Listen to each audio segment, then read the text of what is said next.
కలిగే ప్రతి బలహీనతను, ఆ జలుబు ప్రతి విధమైన రుగ్మత నుండి తక్షణమే సంపూర్ణమైన విడుదల కలుగులుగా ప్రభుత్వం చేసిన పనిలో ఎటువంటి ఒత్తిడికి గురి కాకుండా సహాయం అనుగ్రహించిన తండ్రి స్తోత్రం. అలాగే ప్రభుత్వం బాగా రోజులు కూడా ప్రార్థిస్తుంది. తను చేస్తున్న పని కూడా దీవించింది. బిడ్డల ప్రతి అవసరత మేము మహిమలో తీర్చమని వచ్చిన తండ్రి స్తోత్రం. ఈ దాసురాలని బలపరచిన తండ్రి, ప్రార్థనాత్మను మెరుకు కలిగిన ఆత్మను జ్ఞాపన ఆత్మని ఇచ్చి నడిపిస్తున్నాం. విధానాన్ని బట్టి స్థుతిస్తున్నాం. ఆరోగ్యాన్ని కనపరచండి. ఈ దాసురాలు అమరపక్షిని ప్రార్థన చేస్తున్నాం. దానికి ప్రభావ మరి ఈ రాజ్యం పేరు సిద్ధపాటును తన ఉంటున్న దినముల్లో ఆరోగ్యకరంగా ఉండడానికి ఈ కార్యం జరిగించిన వచ్చిన తండ్రి స్తోత్రం. దాసులు బలపరచండి. రావాల్సిన బిడ్డలకు సకాలంలో నడిపించండి. ఎవరై ఎక్కడితో అవసరంతో వస్తున్నారో ప్రతి శారీరక, మానసిక, ఆధ్యాత్మిక, ఆర్థిక ప్రతి అక్కర బిడ్డలకు మహిమలో తీర్చబడిస్తున్నాను. మీరే మహిమ పొందండి. ఈ కోడికి ఆదరించేంతవరకు మేము మహిమ తీర్చి నడిపించండి. విద్యుత్తును, ప్రియశిష్యును కూడా మీ స్వాధీనించుకుని ప్రతి ఆటంకం కూడా తొలగించండి. యేసు నామమున పెట్టి వచ్చినాం తండ్రి.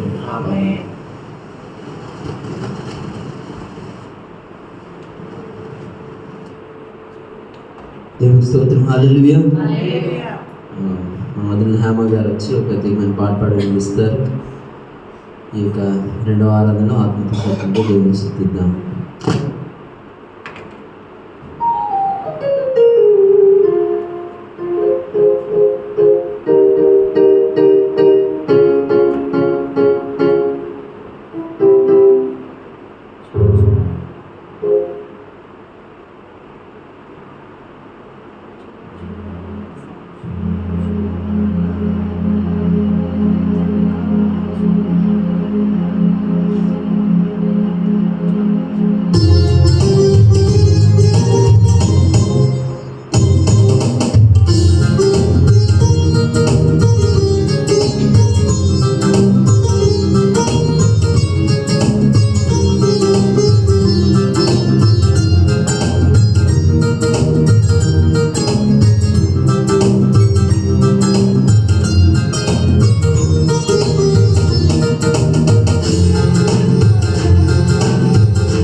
చుట్టూ నన్ను ఆవరించావు.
దేవుడు అని ఎవరు పేరు పెట్టారు చెప్పండి?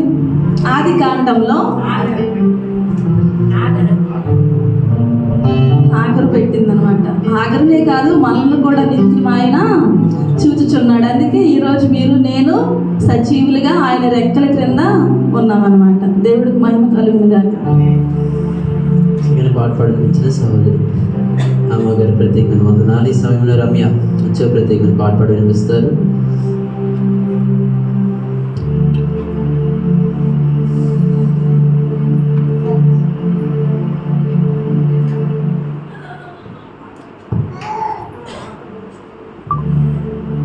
దేవునికి స్తోత్రం. కనిచూపు మేరలోన ఏ ఆశ లేని వేళ ఎటు తోచగాలోన నే కృంగియున్న వేళ నేనున్నా నీతో అంటూ నా చెంతకు చేరావు. నా కన్నీరంతా తుడిచి నీ కౌగిట దాచావు. నేనున్నా నీతో అంటూ నా చెంతకు చేరావు. నా కన్నీరంతా తుడిచి నీ కౌగిట దాచావు. కనుచూపు మేరలోన ఏ ఆశ లేని వేళ ఎటు తోచకాలలోన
మిత్రుల మోసం నక్కిలా కాల్చబోగా సడలిపోయిన విశ్వాసం ధైర్యమే లేకపోగా కపట మిత్రుల మోసం నక్కిలా కాల్చబోగా సడలిపోయిన విశ్వాసం ధైర్యమే లేకపోగా అడుగేసి సాగగా అనువుగాని వేళ అడుగేసి సాగగా అనువుగాని వేళ నేనున్నా నీతో అంటూ నా చెంతకు చేరావు నా ప్రార్థనకు ఫలమిచ్చి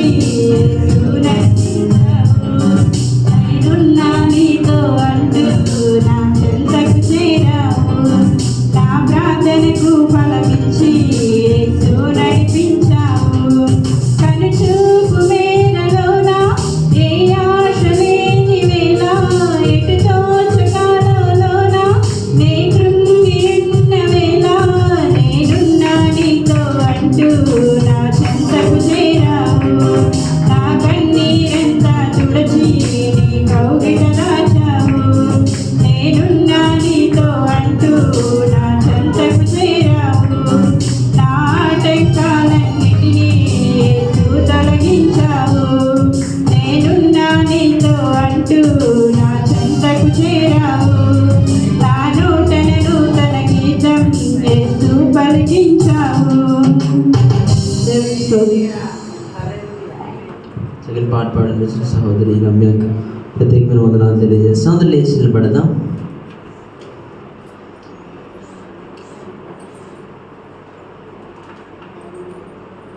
అందరూ లేచి నిలబడినట్లయితే కీర్తన గ్రంథం నుండి 46వ కీర్తన మొదటి నుంచి చివరి వరకు మన మొదలున్నారు.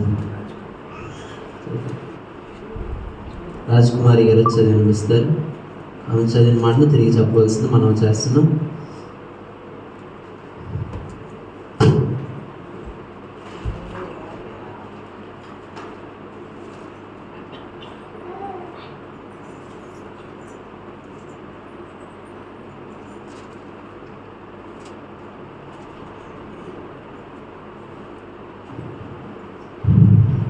దేవునికి స్తోత్రం. అయ్యగారికి అందరికి వందనాలు చెల్లించుకుంటూ వచ్చి ఉన్నాను.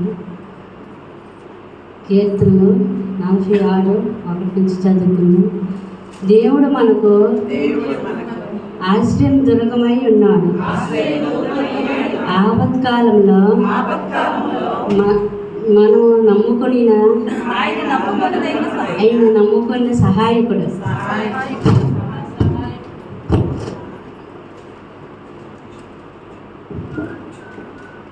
కావున భూమి మార్పు నొందినను నడి సముద్రము లో పర్వతములు మునిగినను వాటి జలములు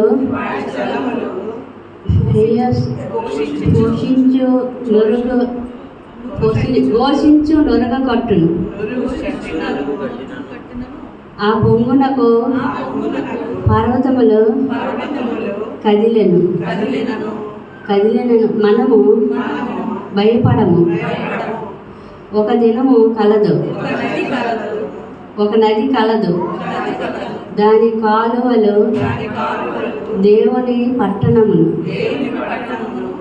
సర్వోన్నతుని మందిరము, పరిశుద్ధ స్థలమును సంతోషపరచుచున్నవి. దేవుడు ఆ పట్టణములో ఉన్నాడు, దానికి చలనము లేదు. అరుణోదయమున దేవుడు దానికి సహాయం చేయుచున్నాడు. జనములు ఘోషించుచున్నవి, రాజ్యములు కదులుచున్నవి. ఆయన తన కంఠధ్వనిని వినిపించగా భూమి కరిగిపోవచ్చున్నది. సైన్యములకు అధిపతియగు యెహోవా మనకి తోడై ఉన్నాడు. యాకోబు యొక్క దేవుడు మనకు ఆశ్రమై ఉన్నాడు.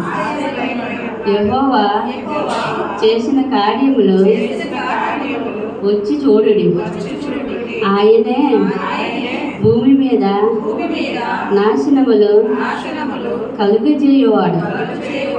ఆయనే ఊదిగంతముల వరకు యుద్ధములను మార్పువాడు. ఇల్లు విరిచువాడు. బల్యమును తెగ నరుకువాడును ఆయనే. యుద్ధ రథములను అగ్నిలో కాల్చివేయువాడు ఆయనే. ఊరుకోండి, నేను దేవుడని తెలుసుకోండి. అన్ని జనుల్లో నేను సర్వోన్నతుడగు నగుదును. భూమి మీద నేను మహోన్నతుడనని తగుదును. సైన్యములకు అధిపతి యెహోవా మనకి తోడై ఉన్నాడు. యాకోబు యొక్క దేవుడు ఆశ్రమై ఉన్నాడు. దేవుడి వాక్యం పిల్లలు దీవించిన తప్పులంటే నన్ను మన్నించండి. సంతోషం. అదేవిధంగా లేచి 10 నిమిషాలు దేవుని ఆరాధించుకుందాం.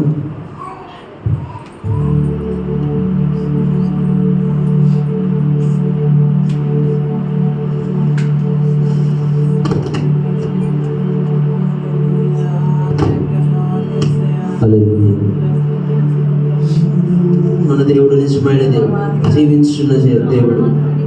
విశ్వసిస్తూ 2 చేతుల ఆకాశం నీ సాక్షిగా జీవిస్తాము తండ్రి. మా యోగ్యతకు మించిన నీ కృపను మా పైన కుమ్మరించిన దేవా నీకు స్తోత్రం. అడిగిన వాటికంటే అధికమైన కృపను మా పట్ల దయచేస్తున్న దేవా నీకు స్తోత్రం. నీకే వందనములు, నీకే ఘనత, నీకే మహిమ, ప్రభావములు ఆరంభిస్తున్నామంటే 2 చేతుల ఆకాశం ఆరాధన. నా యోగ్యతకు మించిన నీ కృప నాపై కుమ్మరి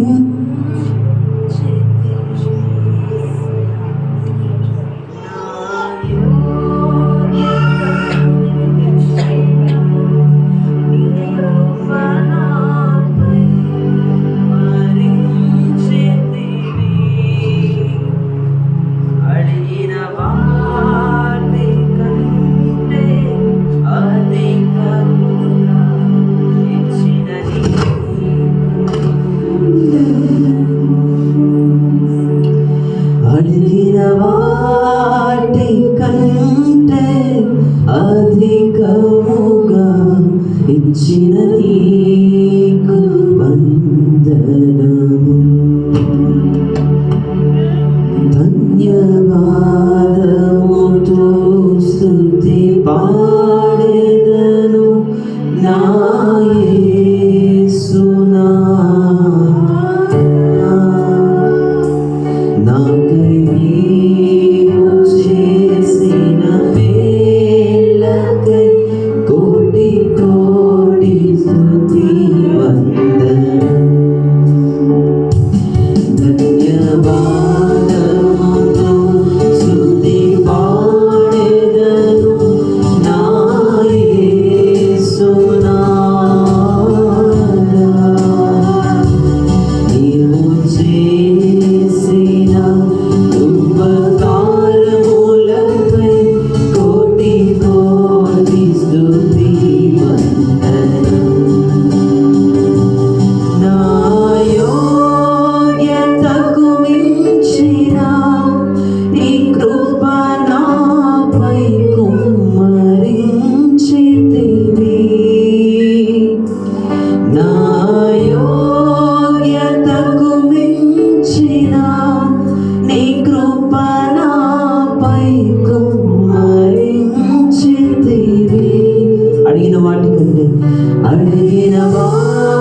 వాటికంటే అధికముగా ఇచ్చిన నీకు వందనం.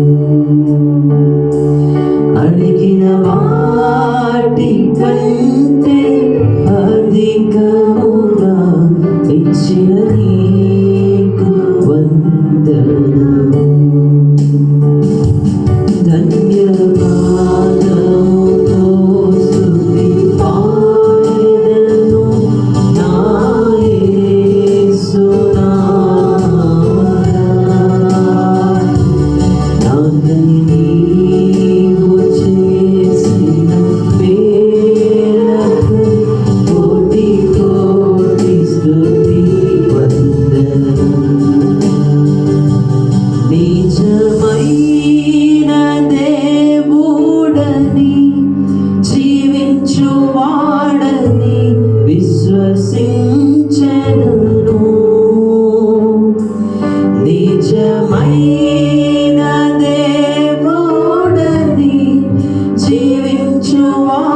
సాక్షిగా జీవితును నా జీవిత కాలమంతా నీ సాక్షిగా జీవిస్తాం. ధన్యవాదముతో స్తుతి పాడదాం. ధన్యవాదముతో స్తుతి పాడెదను నా యేసునాథా. నీవు చేసిన ఉపకారములకై కోటి కోటి స్తుతి వందనములు. కృతజ్ఞతతో స్తుతి పాడెదా నా యేసునాథా. నాకై నీవు చేసిన మేలకు కోటి కోటి కృతజ్ఞతలు. కోటి కోటి కృతజ్ఞతలు. కోటి కోటి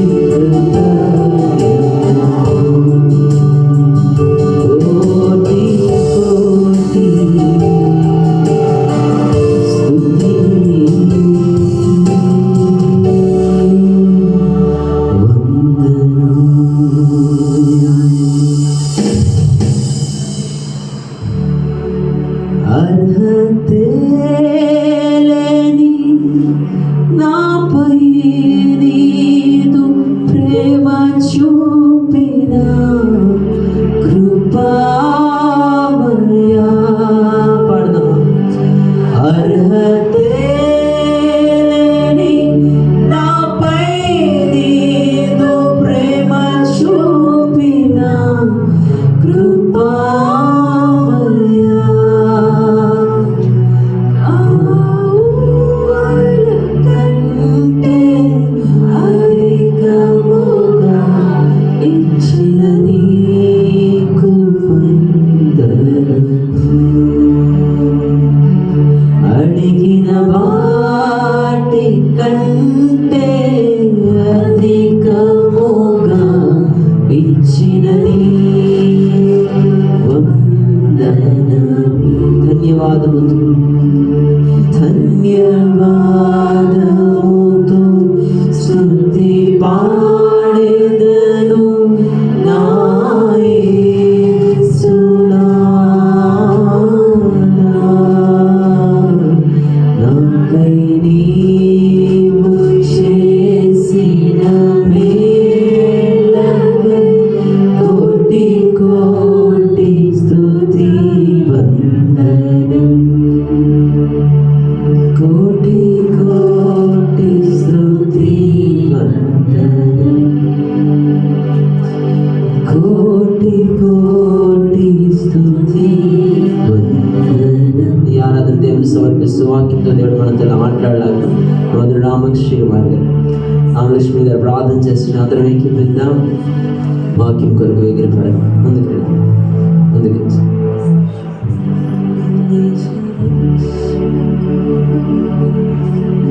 స్తోత్రము స్తోత్రము స్తోత్రము స్తోత్రము స్తోత్రము స్తుతి స్తుతి స్తుతి స్తుతి నాయన దేవ. గొప్ప దేవుడా, మంచి దేవుడా నాయన. ఇదిగో నా తండ్రి నాయన దేవ, ఈ దినమంతా మమ్మల్ని కాచి దాచి నీ రెక్కల కింద భద్రపరిచిన విధానము వరకు వందనాలు స్తుతులు స్తోత్ర. గడిచిన వారం నుంచి నాయన ఈ వారం వరకు నాయన మమ్మల్ని కాచిన దేవానికి స్తోత్రం నాయన. అనేక మందికి లేని ధన్యత భాగ్యము నువ్వు మాకు ఇస్తున్నావు, నీకు వందనాలు తండ్రి. అవును ప్రభా, ఉదయం కాలమందు నాయన దేవ నా తండ్రి నీ దాసుని ద్వారా నాయన అనేక మర్మాలు తెలిపించావు నాయన, నీకు స్తోత్రం దేవ. గొప్ప జ్ఞానంతో నన్ను ప్రతి ఒక్కరు నాయన యేసయ్య దేవ నీ వాక్యాన్ని నాయన యేసే ఎంతగానో నాయన యేసే విని నాయన సంతోషించిన ప్రభా నీ దాసుల్ని మీరు ఘనముగా వాడుకుంటున్న విధానం కొరకు నీకు వందనాలు స్తుతులు స్తోత్రాలు.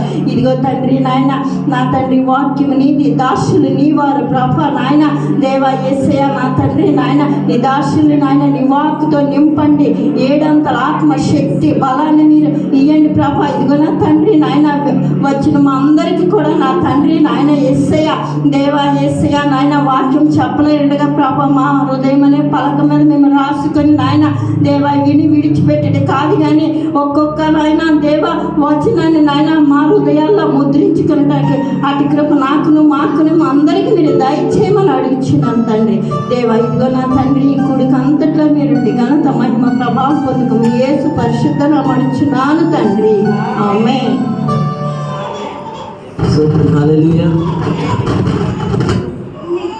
హల్లెలూయా. సో పిల్లల సందడి కనబడుతుంది, చాలా సంతోషం. దేవుని ఆత్మతో సత్యంతో ఆరాధించకు మరియు పాటలు పాడేయడానికి కీర్తించడానికి దేవుడి శక్తిని బట్టి దేవునికి లెక్కలేని వందనాలు తెలియజేస్తున్నాం. హల్లెలూయా.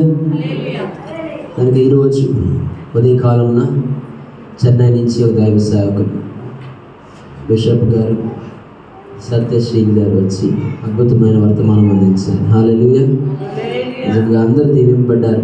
ఎక్కువ సమయం అయినా సుమారు గంటన్నర సమయం ఆయన వాక్యం చెప్పారు. నేను అరగంట అని చెప్పాను ఆయనకి, కానీ గంటన్నర చెప్పిన నిజంగా అందరూ ఎంతో ఆనందించారు. మంచి రెస్పాన్స్ అందించి చక్కని వర్తమానం అందించారని వారు కేఏ పాల్ గారి యొక్క టీంలో ఒక మెంబర్ ఆయన. సో వారి నిమిత్తం కూడా దేవుని స్తుతిస్తున్నాం. సో వారు కూడా వచ్చి దేవుని మహిమపరిచారు. మరి వారు ఒక వాగ్దానం కూడా వెళ్ళిపోతున్నప్పుడు నన్ను చేపట్టుకొని చెప్పారు, దేవుడు మీ సంఘాన్ని నిన్ను గ్రో అంటే in grow your church, in grow you అంటే అంచెలంచెలుగా హెచ్చించబోతుంది. హల్లెలూయా. నన్ను ఏమంటారంటే ఇంగ్లీష్లో చెప్పారు కదా, తెలుగులో అభివృద్ధి, సంఘాన్ని అభివృద్ధి జరిగించబోతున్నాడు. ఆమేన్. వాక్యం కొరికిన సమయం మన ఆత్మీయ తండ్రి, మన సంఘ కాపరి, man church founder and president అయినటువంటి రెవరెండ్ డాక్టర్ కె జయరాజ గారికి సమయం అప్పగిస్తూ అందరూ ప్రేమపూర్వకంగా ఆహ్వానిద్దాం.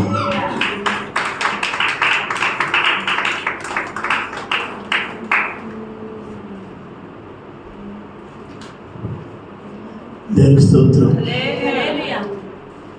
దేనికి స్తోత్రం. దేవునికి తగినట్టుగా చెప్పాలి. అందరూ చేయపగింది బిగ్గరగా దేవునికి స్తోత్రం. గతంలో ఒక సంఘానికి వెళ్ళాను. స్తోత్రం అంటే అరళి చెప్తారు, అరళి అంటే స్తోత్రం చెప్తారు. ఏదైనా మనం దేవుని స్తుతించడం మంచిది, యెహోవాను స్తుతించడం మంచిది, ఆయనకి స్తోత్రము చేయటం గొప్పది. సూర్యోదయం మొదలుకొని సూర్యాస్తమయం వరకు ఆయన నామం స్తుతినందది. ఇశ్రాయేలు యొక్క స్తుతిని లేదా ఆశ్రయుడైన దేవుడు, దేవునికి స్తోత్రం. స్తుతి మన స్థితిని మార్చేది. స్తుతి మనక స్తుతికి మారు పేరు ఆశీర్వాదం. ఆమేన్. దేవుని వాక్యం మనం వెళ్దాం.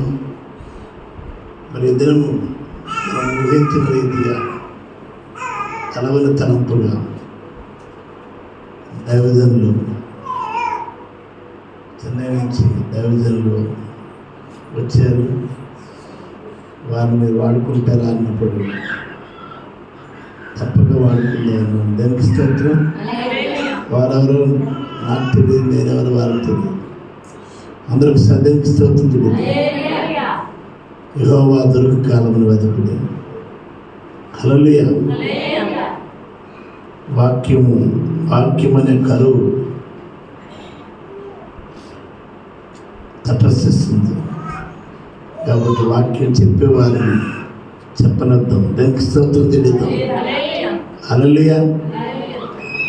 కాబట్టి తన దాసుని మరుగుపరిచి అరగంట ముద్దు, 30 గంట అద్దు, గంట వద్దు, కానీ వారు 3-6 గంటలు చెప్పారు. అని చెప్పారంటే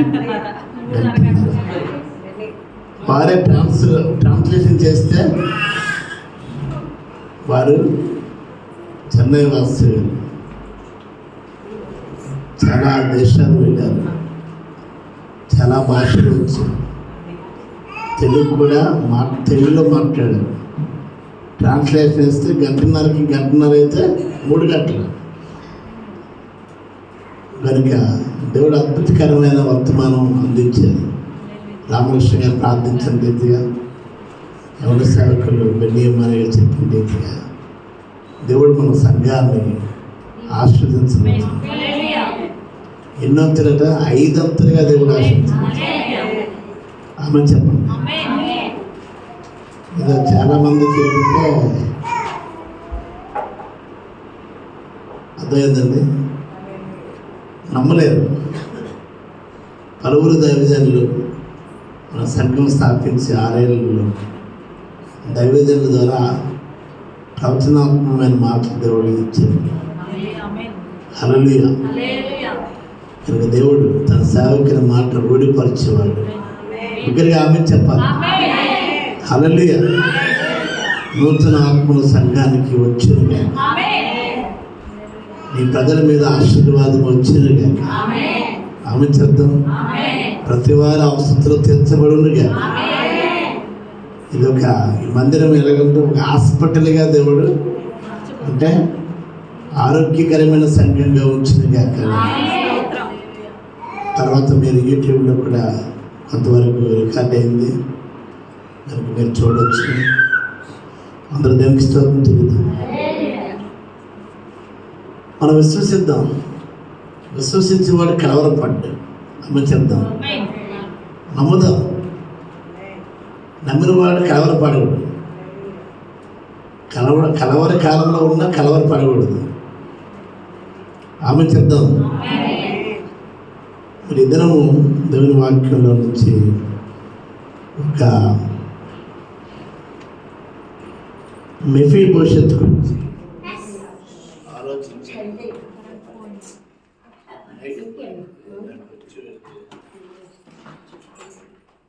ఎందుకంటే మన క్రిస్మస్ టైంలోని క్యాండిల్ లైట్ వదిలేయండి, సెల్లోని టార్చ్ని ఆన్ చేసుకోండి.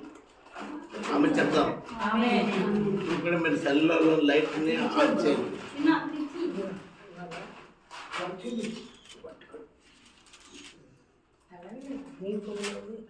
ఇలాగా అందరు దానికి మన సిద్ధం చేసేలాగా కరెంట్ వచ్చింది. అందరు చేయబడి దగ్గరగా దేవునికి స్తోత్రం. మెఫీబోషెత్ నుండి కొన్ని ఆత్మీయ పాఠాలు మనం నేర్చుకున్నాం.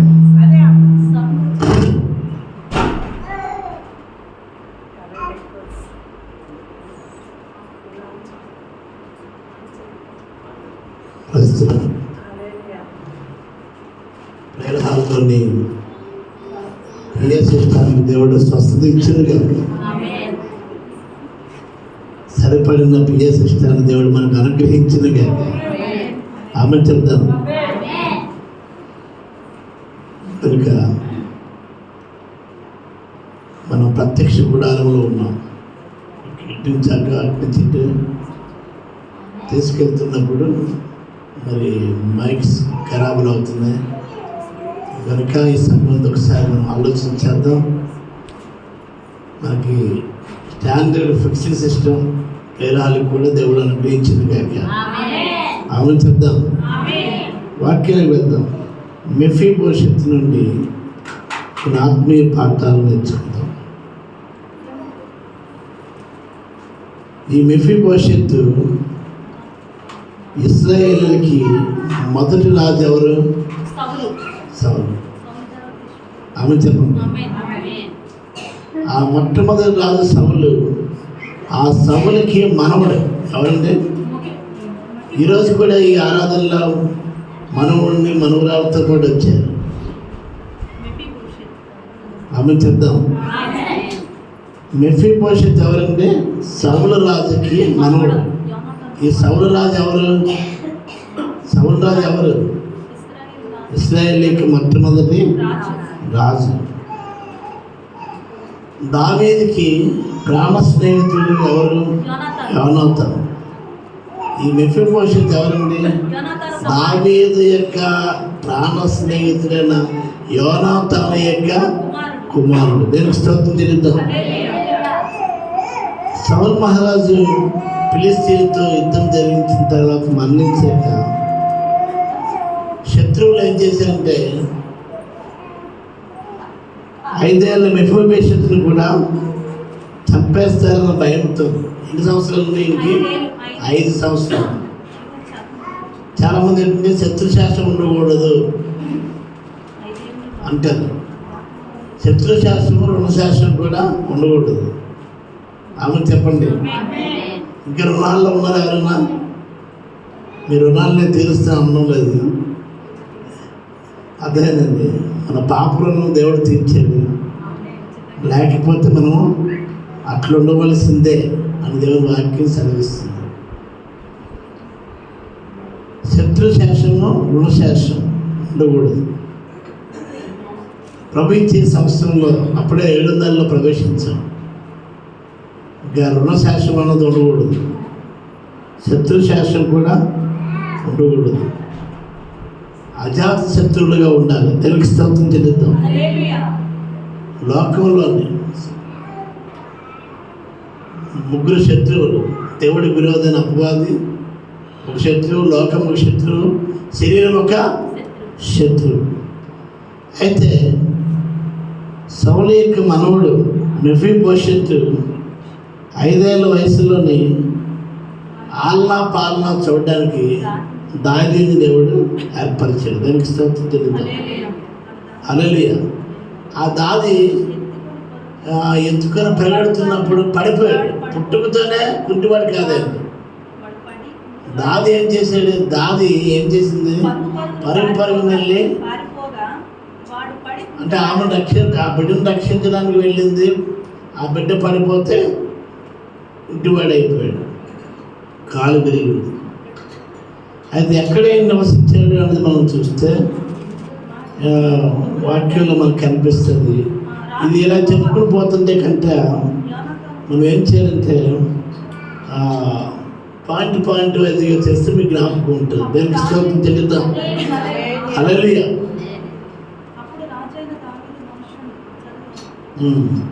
చదవడానికి ఎందుకు సమయం చాలదు కాబట్టి నేను పాయింట్ చెప్తాను. మీ పాయింట్ చెప్తాను, మీరు చదువుతారు. అందరూ దేనికి స్తోత్రం చెల్లిద్దాం. దావీదు సౌలు మహారాజు తన పట్ల చూపిన అర్థమైందండి జాషం, కోపం, పగ. ఎందుకంటే సౌలు దావీదుకి మిత్రుడా, శత్రువా? అల్లుడు. కానీ ఏం చేశాడు? దావీదు సౌలు వేలకొలది, దావీదు 10 వేలకొలది అన్నప్పుడు అశ్వరీ చేత అర్థమైందండి విషపు చూపాడు. సౌలు ఈటి విసిట్లోని నేర్పరి. ఈటి విసిరంటే ఆ ఈటికి మనిషి అలాగా గోడకి అతుక్కుపోయినట్టుగా హతమైపోవలసిందే. సౌలు ఈటికి దావీదు దొరకలేదు. అందరూ దేనికి స్తోత్రం చెల్లిద్దాం. హల్లెలూయా. సౌలు దావీదు పట్ల ఏం చూపించారండి? ద్వేషం, కోపం, పగ. ఇవన్నీ కూడా దావీదు మర్చిపోయాడండి. ఆమె చెప్పండి. మనం ఏం చేయాలంటే మనకు చేసిన అపకారాన్ని మర్చిపోవాలి. మనం ఏం చేస్తామంటే అపకారాన్ని మర్చిపోమంటే అదే ఉపకారాన్ని మర్చిపోతుంటాం. అపకారాన్ని జ్ఞాపకం చేసుకుంటాం. యెహోవా చేసిన ఉపకారంలో దేనిని మరొకము అని దేవుని వాక్యం చెప్తే మనం ఏం చేస్తామండి? అపకారం చేసిన వారిని జ్ఞాపకం ఉంచుకుంటాం. అపకారం చేసే వారిని జ్ఞాపకం ఉంచుకోదు. ఉపకారాన్ని చేసే యేసేని జ్ఞాపకం చేసుకుంటాం. అలాగే ఉపదేశాన్ని జ్ఞాపకం చేసుకుందాం.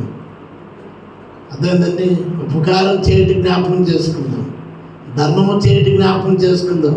అందరూ దేవునికి స్తోత్రం చెల్లిద్దాం. మా వెనక వస్తారు కొందరు, ముందు వస్తారు కొందరు.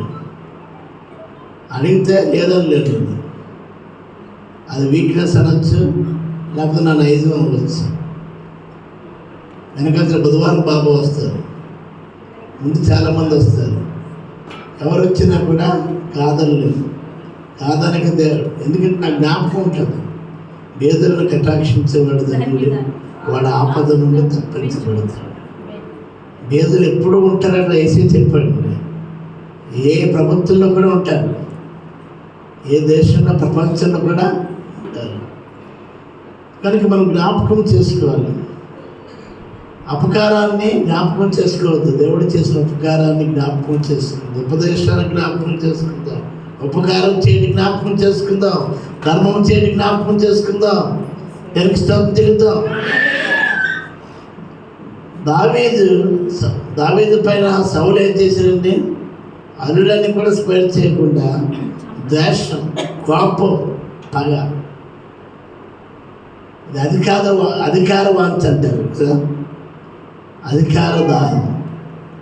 పదవుల కోసం చాలామంది పనులు చేస్తారు. మన ఇటీవల పాస్టర్ ఫెలోషిప్లో ఒక సీనియర్ పాస్టర్ గారు ఉన్నారు. పాస్టర్ గారు, మీరు పగ పెట్టుకోరు, మీలో పగ లేదని అన్నారు.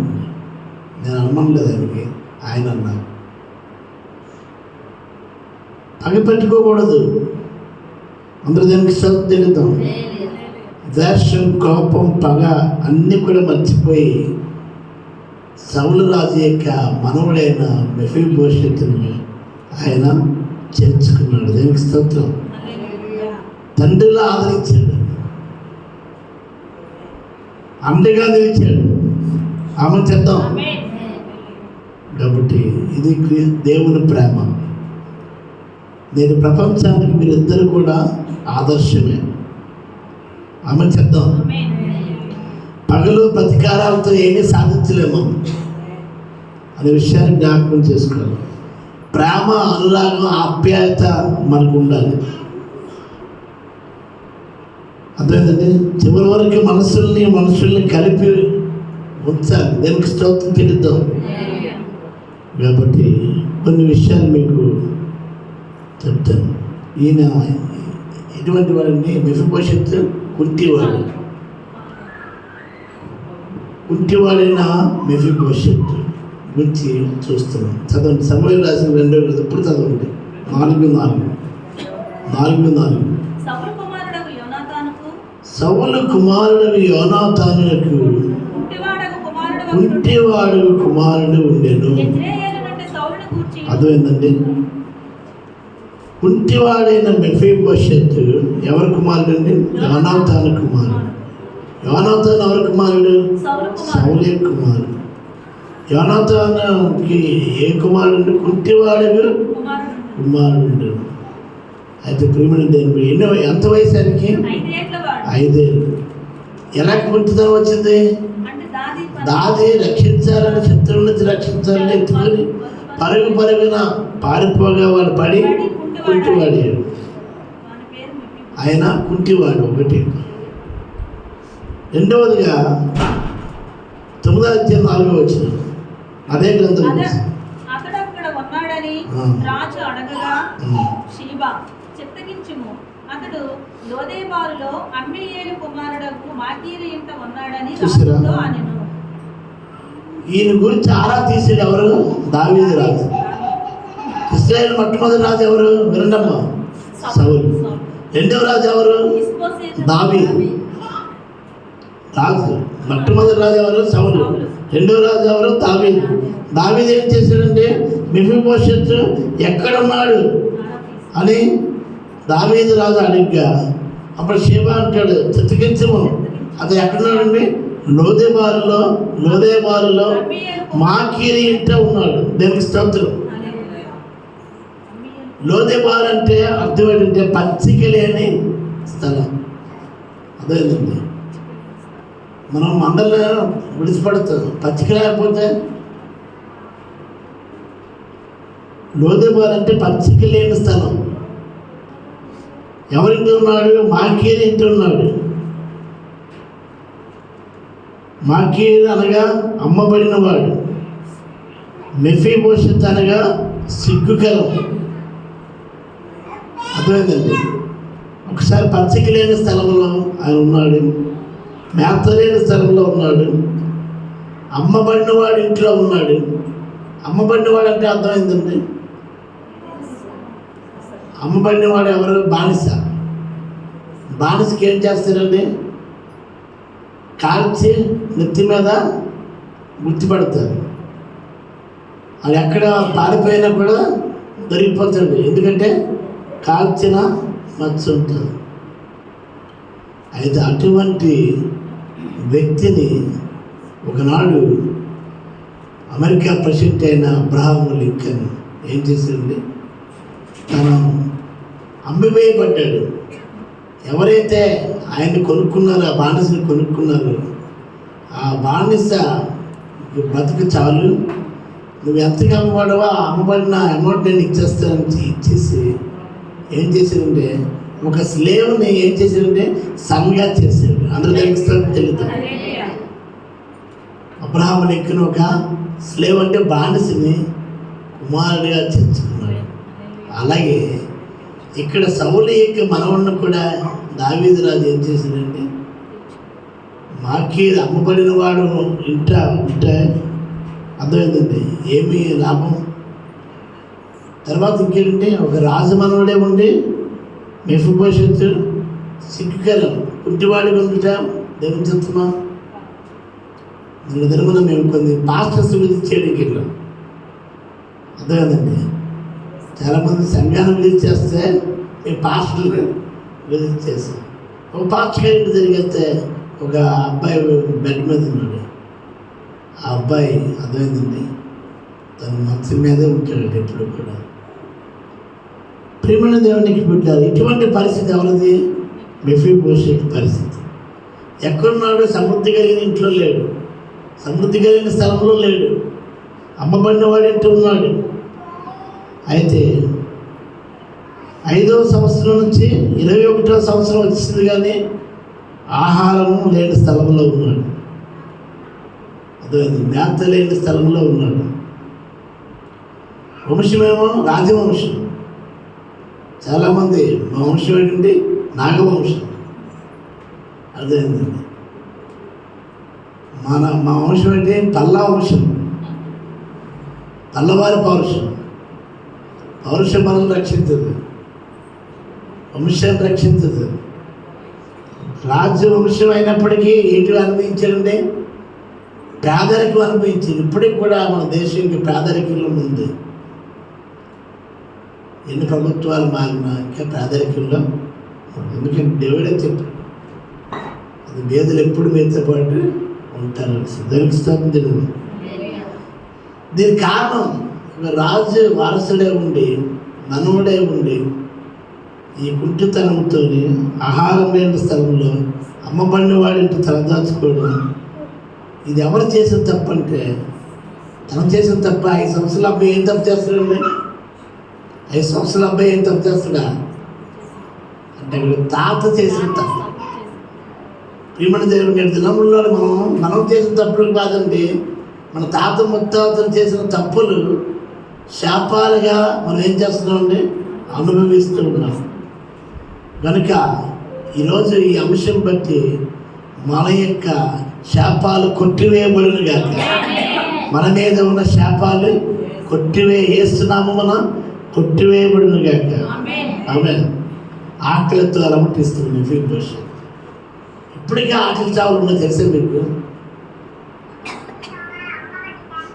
ఇప్పటికే ఆకలి చావులు ఉన్నాయి. మనకి ప్రియమైన దేవుని మనకు సమృద్ధి ఉందనుకుంటే కాదు, ఆకలి చావులు ఉన్నాయి. ఇప్పుడు కూడా ఎంగిలి వెతికి ఆశలు పెట్టిన వాళ్ళు ఉన్నారు. అనే విషయాన్ని మనం జ్ఞాపకం చేసుకోవాలి. ఈ రాజుగారు ఏం చేశారంటే అధికారం వచ్చిందని, అధికారం కూడా దేవుడి వల్ల వస్తుంది. కనుక ఏం చేశాడు? అన్వేషించాడు. దేనికి స్తోత్రం తెలియదు, విచారించాడు, కనుగొమన్నాడు. అర్థమైందండి? తప్పించాడు. అన్వేషణలో దొరికిన వ్యక్తి ఎవరంటే ఈ మెఫీబోషెత్. 9వ అధ్యాయం 3వ వచనం చదవండి ఒకసారి. 9:3. దాసుడనైన నేను షేబాను అనెను. రాజు యెహోవా నాకు యెహోవా నాకు దయచూపునట్లుగా నేను ఉపకారము చేయుటకు సౌలు కుటుంబంలో ఎవరైనా ఒకడు శేషించి ఉన్నాడని అడుగుతున్నాడు. ఇంకా షీబా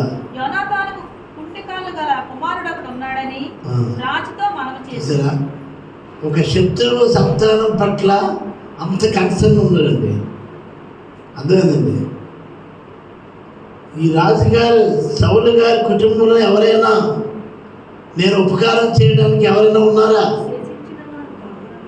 ఇప్పుడు ఎమ్మెల్యే గారు వచ్చారనుకోండి, ఈ వీధిలో నేను ఒకరికి ఉపకారం చేయాలనుకుంటున్నాను, ఎవరైనా ఉన్నారా అని అడిగితే ఉన్నారనేసి చెప్పారు. దేనికి స్తోత్రం కదా.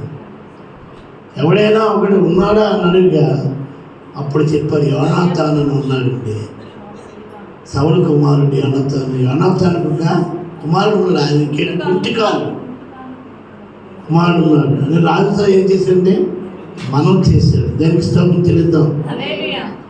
అయితే షేబా అన్నాడు అతను ఎక్కడున్నాడు అని అడిగితే అప్పుడు చిత్తగించి అతను ఎక్కడున్నాడు? లోదెబారులో ఉన్నాడు, పచ్చిక లేని స్థలంలో ఉన్నాడండి.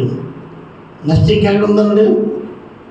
అమ్మబడినవాడు ఏంటి? అమ్మబడినవాడు అనే మాకే ఏంటి ఉన్నాడు కాబట్టి అనే విషయాన్ని మనం చూస్తున్నాం. ప్రియమైన దేవుని బిడ్డలారా, ప్రభు మనకి అడుగుతున్నాడు. దేనికి స్తోత్రం తెలియదాం. హల్లెలూయా. నా వల్ల ఉపకారం పొందడానికి ఎవరైనా ఉన్నారా అంటే నేనున్నాను, పలానా వారు ఉన్నారు అని చెప్పగలగాలి. నేనున్నాను అన్నవారు లేదా పలానా వారు ఉన్నారని చెప్పగలిగేటట్టుగా అక్కర్లో ఉన్నవారు ఎవరైనా, స్వస్థత కొరకు ఎవరైనా ఉన్నారా? నేను స్తోత్రం. ఆర్థికపరమైన ఇబ్బందులు ఎవరైనా ఉన్నారా అన్నది.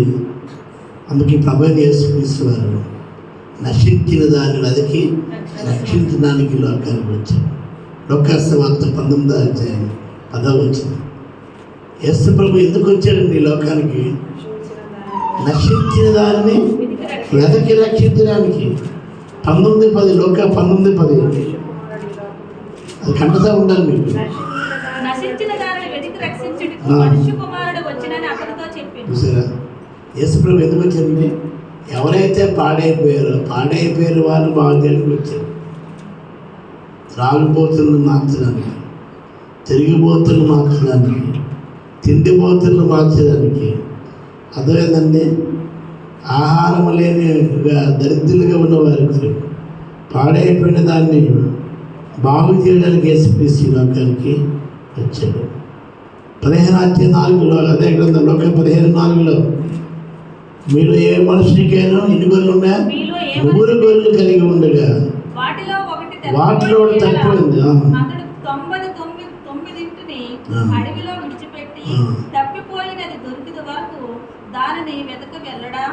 మన దగ్గర ఎక్కడ ఎంత ఉందండి? 90 రూపాయలు ఉన్నాయండి. 10 రూపాయలు పోయిందండి. 10 రూపాయలు పోతే వదిలేస్తామా? ఆ 10 రూపాయలు దొరికినంత వరకు ఏం చేస్తుంది? వెతుకుతాం. అలాగే వెతికినప్పుడు దొరికితే అంత సంతోషం. 90 రూపాయలు దానికంటే 10 రూపాయలు మనకి అంత సంతోషం. దేవుడైన యెహోవా కూడా ఆనాడు ఆదామును పిలిచాడు.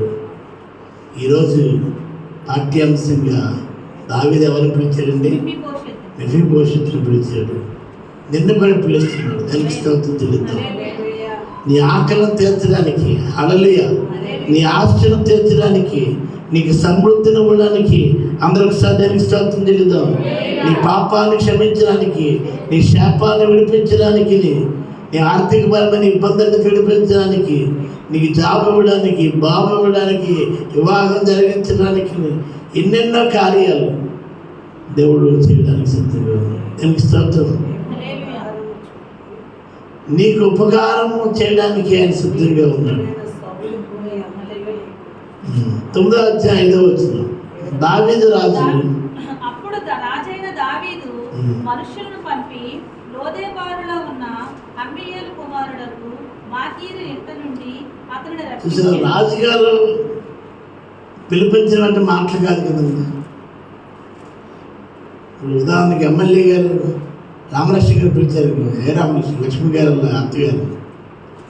అక్కడ నాగస్పతిలో రామలక్ష్మి గారు ఉన్నారు, సన్యాసి గారి భార్య.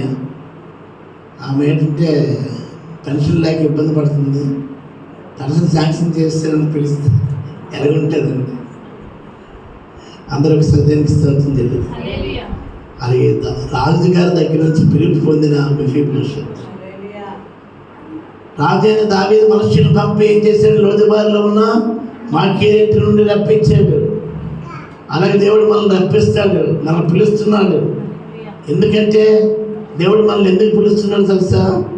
పేతురు రాసిన మొదటి పత్రిక 3వ అధ్యాయం 9వ వచనం చదివేది. ఆశీర్వాదానికి వారసులు అవటం వరకు దేవుడు మనల్ని పిలుస్తున్నాడు. ఆమె చెప్తే చదవాలి తొందరగా. పేతురు రాసిన మొదటి పత్రిక 3వ అధ్యాయం 9వ వచనం. ఆశీర్వాదమునకు వారసులవుటకు దేవుడు నీకు నాకు ఎందుకు పిలిచాడు తెలుసా? ఆశీర్వాదానికి వారసులు అవ్వడం. మీరు పిలువబడితే గనుక కీడుకు మీరు అమ్మబడిన వాడు ఇంటున్నారు. మీరు ఒకప్పుడు రాజుగారి కుమారులు లేక మనవడు, వారసులు. తాతలు తన్నుకొని తినాలట, తాతల ఆస్తులట తన్నుకొని తింటారట. అర్థమైందండి. నాకు ఇక్కడ ఉండేవాడు షాప్ అయినా. అర్థమైందండి. గారు తాతల ఆస్తులు తన్నుకొని తినమనేసి ఉంది. అందుకే మీ మనవరాలు ఉంటారని పెద్ద ఉంటారు. అది ప్రేమని దేని పెట్టారని అంటుంది. నేను తాతల్ని కదండి. అంతటి రాజుగారికి వారసులకి అంటే ఆశీర్వాదానికి వారసులు అవడానికి మీరు పిలువబడ్డారు. దేనికి స్తోత్రం తెలియదు. అందరికీ మీకు ఆశీర్వాదం వచ్చింది కాక నీ ప్రజల మీదకి ఆశీర్వాదం వచ్చింది.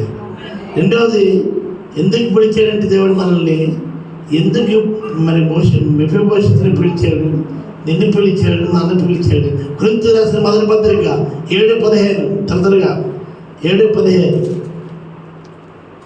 కొరింథీయులకు రాసిన మొదటి పత్రిక 7:15 వచ్చింది. అయితే విశ్వాసి అయిన వాడు ఎడబాయవచ్చును.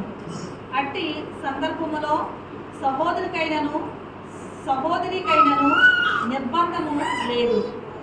అంటే అర్థం ఏంటి తెలుసా? సమాధానంగా ఉండే కొరకు దేవుడు మనం పిలిచాడు. అందరూ ఆమె చెప్పండి. భార్య భర్తలారా మీ మధ్య ఏం చేయాలి?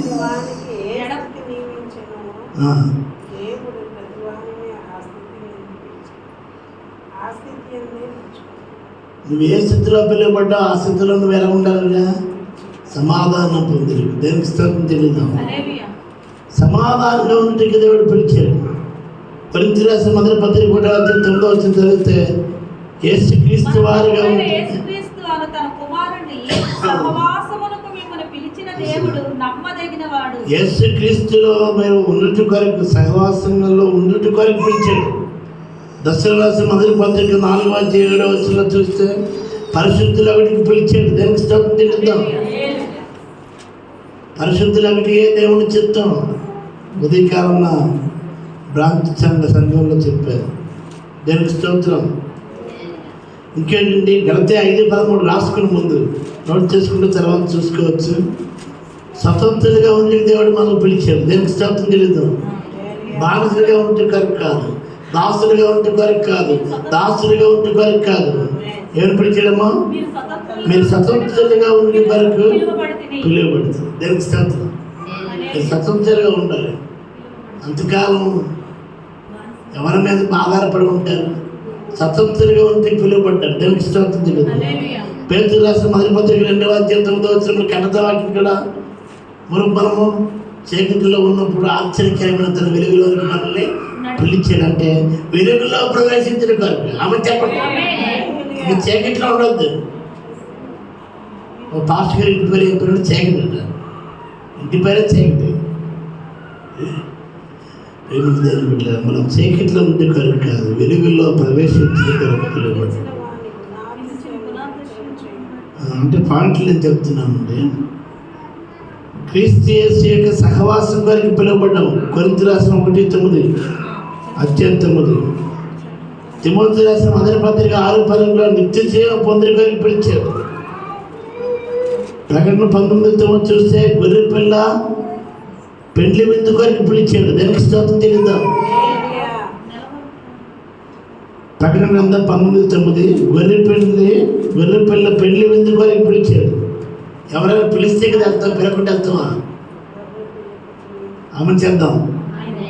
పిలిస్తే ఒకవేళ పిలకపోయారనుకో ఎంత బాధపడతారు, నన్ను మర్చిపోయారనుకో. ఒకసారి తర్వాత ఎపిసి 4:4 చూస్తే యోగ్యమైన జీవితం జీవించడానికి పిలిచాడు. తర్వాత పేతురు రాసిన మొదటి పత్రిక 2:20 చూస్తే మేలు చేసి బాధపడే కొరకు పిలిచాడు. చాలామంది మేలు చేసి బాధపడిన ఉన్నారు లేదా? మేలు చేసిన వాళ్ళు మనం బాధ క్రీస్తు యొక్క మాదిరిని అనుసరించిన కొరకు పేతురు రాసిన మొదటి పత్రిక 2వ అధ్యాయం ఏంటంటే క్రీస్తు తన అడుగు జాడలేదు నడుచుకున్నట్లు మన కొరకు మాదిరి ఉంచిపోయాడు. ఎన్ని విషయాలు మనకు కనబడుతున్నాయి? చాలా విషయాలు కనబడ్డాయి.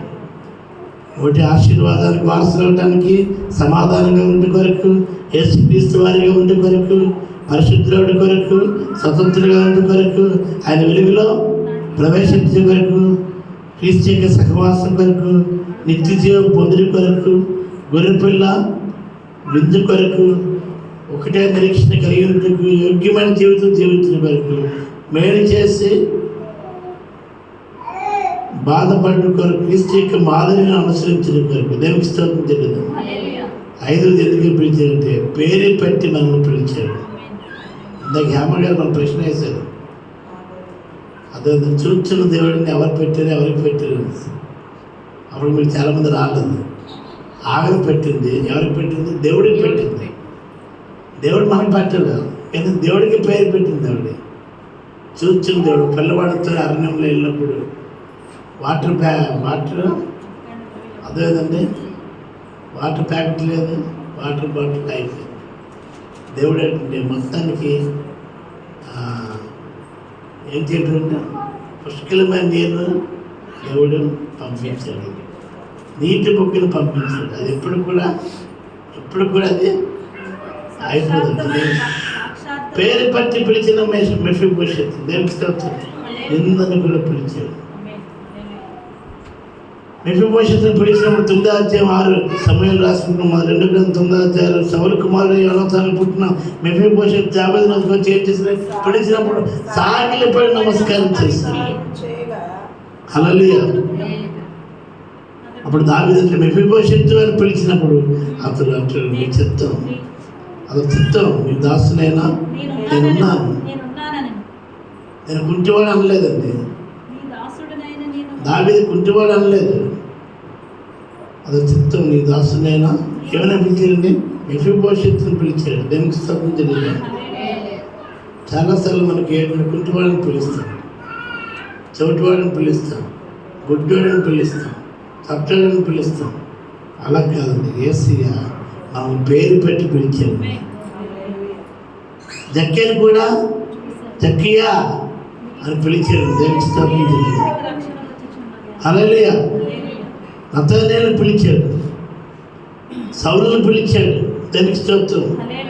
పేరు పెట్టి పిలువబడిన మెఫీబోషెత్. తర్వాత 9వ అధ్యాయం 7వ వచనం చూస్తే అందుకు దావీదు అంటాడు, నువ్వు భయపడవద్దు,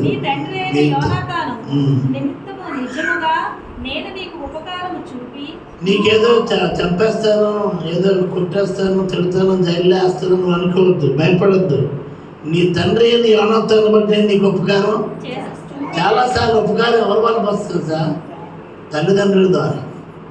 తల్లిదండ్రుల ఆశీర్వాదమే పిల్లలు పొందుకుంటున్నాడు. తండ్రికి పిల్లలకి వచ్చే ఆశీర్వాదం కాదు, ఆ ఆశీర్వాదం అర్హులు కూడా కాదు అవి. కానీ తల్లిదండ్రుల ద్వారా వారికి ఆశీర్వాదం సంక్రమిస్తుంది. అవునంటే కాదంటారా? ఆమె చెప్దాం, దానికి స్తోత్రం చెల్లిద్దాం. కాబట్టి మళ్ళా సౌలుకి ఏమి ఇచ్చాడు? భూమి అంతా ఇచ్చాడు.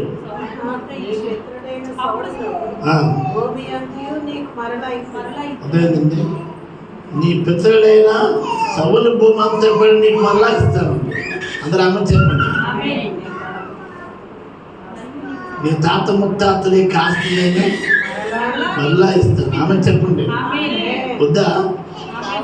ఆస్తి వద్దా? ఇంకేంటి? నువ్వు ఎక్కడ ఉంటుంది? నువ్వు బానిసుడు కావు, దాసుడు కావు. నాకు డైనింగ్ టేబుల్ మీద నువ్వు భోజనం చేయొచ్చు. రాజుగారితో పాటు భోజనం, రాజుల భోజనం. నాకు ఇప్పుడు వరకు అర్థం ఉండదు రాజుల భోజనం అంటే. మొన్న విజయ్ కుమార్ గారు ఆ రొట్టెలు పెట్టిన తర్వాత అర్థమైంది నాకు. రాజుల పులవాట అంటే రాజులు తినే పొలావు. అదేం పొలావు? భీమవరం పొలావు. అదే రాఘవారి దగ్గర పెట్టిన ఎవరు మనల్ని వెనిలా రెస్టారెంట్ అబ్బాయి అంటే ఎప్పుడు వెనిలే, ఎండపడి వెనిలే. నేను పాస్టర్గా వెళ్తున్నాను బర్త్డే కార్యక్రమం. పాస్టర్ గారు కూడా వాళ్ళ టోపుకుంటున్నారు. ఎక్కడికి వెళ్తున్నారు నీ ఎండలోనంటే? పాస్టర్ గారు ఎక్కడ కాదు, వెనిలా అన్నావు నేను. అందరూ ఒకసారి తెలుస్తుంది వెళ్ళిపో. పగలే వెన్నెల కాదు, ఎండ కూడా వెన్నెలే. అందరూ తెలుస్తారు. ఈ డైనింగ్ టేబుల్ మీద రాజుగారి భోజనం, రాజుగారితో పాటు భోజనం చేస్తున్నారండి. అందరూ చప్పబడి దేవుని నామం చెప్పండి. ఎక్కడ కాదు, ఏదో ఈరోజు ఒకరోజు కాదండి. చాలా మంది పొలం నడుపుకొని అమ్మవాసినట్టు ఇది కాదు. నిత్యము కూడా నాతో పాటు నువ్వు కలిసి భోజనం చేస్తావు. నీవు సదాకాలం నా బలయోజనే భోజనం చేస్తావు. ఆమె చెప్తావు. దేవుని ప్రేమించేవారి, ఆయన సంకల్పము చెప్పున పిలువబడినవారు, మేలు కలుగుటికి మంచి చేయటికి సమస్తాన్ని సమకూర్చి జరిగించే దేవుడు మన దేవుడు. అందరూ తెలుస్తాం తెలుద్దాం. రామ 8:28 ఉంది. కొరింథీ రాసిన మొదటి పత్రిక 2:9 చూస్తే దాన్ని ప్రేమించే వారి కొరకు ఏమి సిద్ధపరచునో అవి కంటికి కనబడలేదు, చెవికి వినబడలేదు, మనుష్య హృదయానికి గోచరం కాలేదు. చాలామంది జోసఫ్ ప్రకాష్ గారు చెప్పారు. ఎవరు అప్పుడప్పుడు దేవుని సేవలు చెప్పి వెళ్ళిపోతున్నారు. మనం ఏం చేస్తాం? విశ్వసిస్తున్నాం. దేవుడు వాక్యం చెప్తున్నారు. మనకి ఇప్పుడు కంటికి కనబడలేదు, దానికి దేవుడు మనకు కనబడలేదు, కానీ దేవుడు ఆల్రెడీ ప్రణాళికలో ఉంది. మన పట్ల దేవుడు ప్రణాళికలో ఉంది. కంటికి కనబడదు, చెవికి కనబడదు, హృదయానికి గోచరం కాదు. అది ఆ టైంలో జరిగిపోతాయి అంతే. అందరూ తెలుసుకోవడం తెలియదు. అది కొరింథీ రాసిన మొదటి పత్రిక 2:9 ఉంది. ఒకప్పుడు తన పరిస్థితి ఏమిటో గుర్తు చేసిన మెఫీబోషెత్ అప్పుడు అంటాడు 9వ అధ్యాయం, అయ్యా రాజుగారు ఈ భోజన బలతో నీతో పాటు భోజనం చేయమంటారు. నాకు నేను అరవని కాదు అంటే 9వ అధ్యాయం 8వ అతను నమస్కరించి చచ్చిన కుక్క వంటి వాడు నేను నాయన. నువ్వు ఎలా దయచేస్తుంది చూసారా? నేను ఎవరినంటే చచ్చిన కుక్క. 2 దినాల్లో మనం ప్రయాణం చేస్తున్నప్పుడు చాలామంది చచ్చిపోతే నేను చచ్చిపోతున్నాయండి.